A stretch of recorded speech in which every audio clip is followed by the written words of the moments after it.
These days, it is very fair to say that we are all chasing after something. We are all after something in our life. Right now, I'll probably say for the majority of it, most of us, the word that you will hear is we're trying to survive. Or we are chasing, our priority shifted about survival mode in the sense that at the expense of anybody and everybody we can abuse and use, whether it's organization, profit, non-profit, whether it's a church, whether it's a community, whether it's a husband and a wife, somebody got to use you. And the reason being is because man is just designed to do that. And that's most of the reason why man cannot fall in line with what God has designed us to do. I will say that there's 40 authors that talks about the same theme, about man's nature. And the 40 authors that talks about man nature, the theme is simply sin.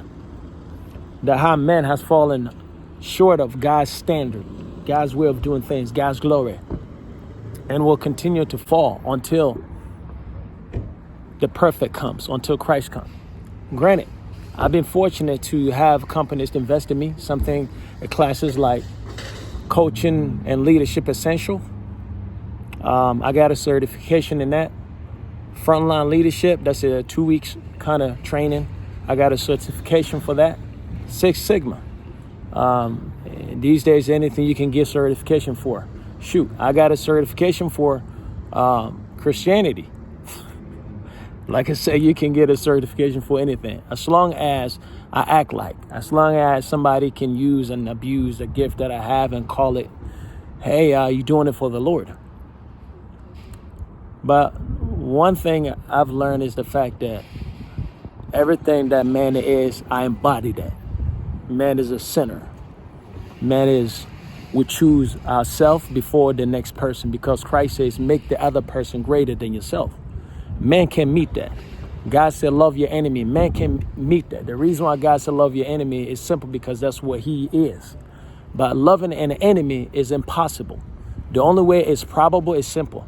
Understanding the love of God, that God has his personal love through his son Jesus.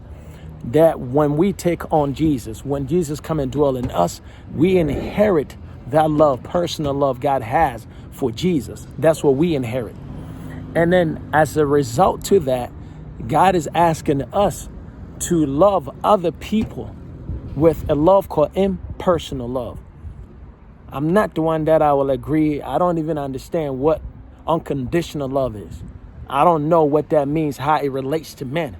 The unconditional love that we use is the fact that we understand that God did something for men that man couldn't do for themselves. That a man is a sin nature, and it takes a God to save something that is dead and disgusted and can never be alive and can never produce nothing that is worth even called good. But in God's way of setting a standard, God created a body in the form of Jesus Christ, and God put his spirit in that body. And therefore, that's why we can say Jesus is God.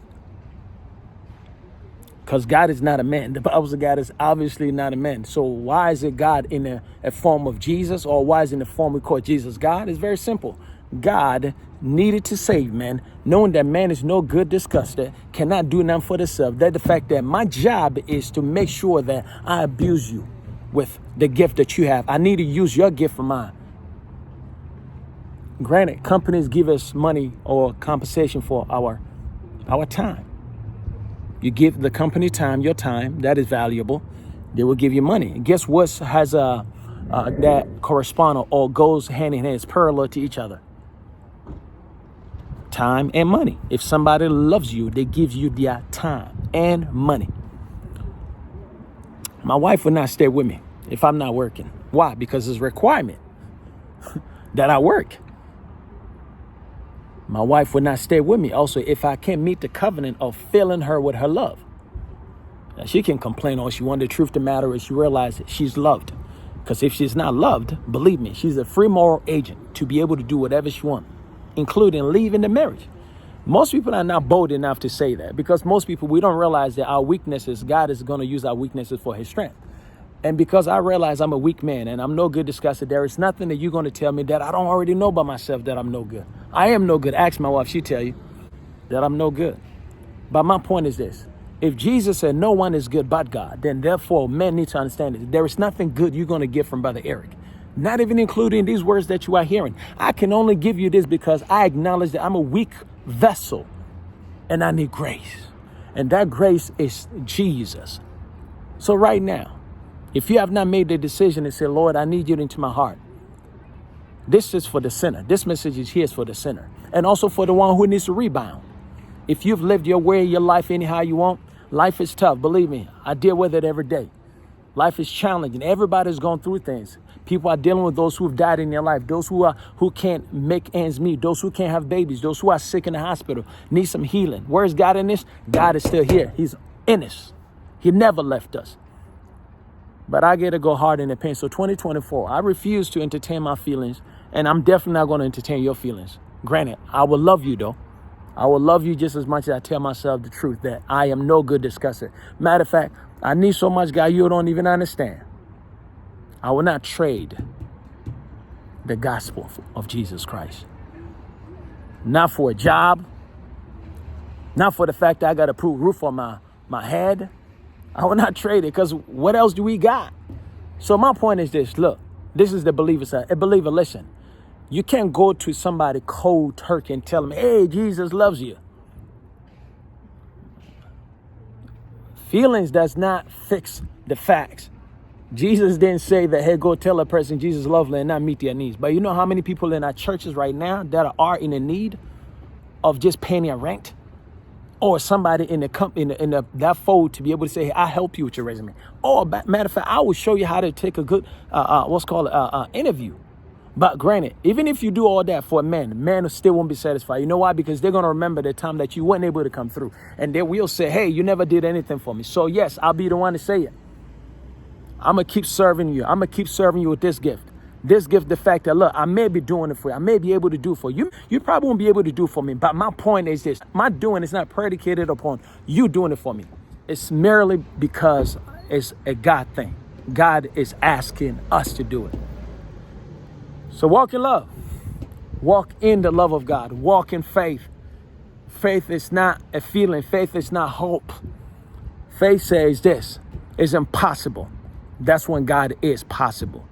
Faith is not this, oh, because I have the money or because I can afford it or somebody else need to do for me or it is somebody else's problem to solve mine. If you can't solve your own problem on this earth as a human being, you need luck. Because luck is what you're going to need because that's a chance. You're leaving that chance of your life in the hands of somebody. So listen, I want to pray with you. And my prayer is not anything other than the fact that God can make himself real to you. God can show up when you can't even show up for him.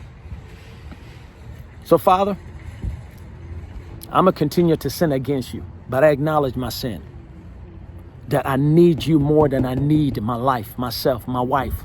So I give you my life and I give you my wife. I give you my son. I give you my family, the extended ones too. And help me not to lie to myself to think I'm something that I'm not.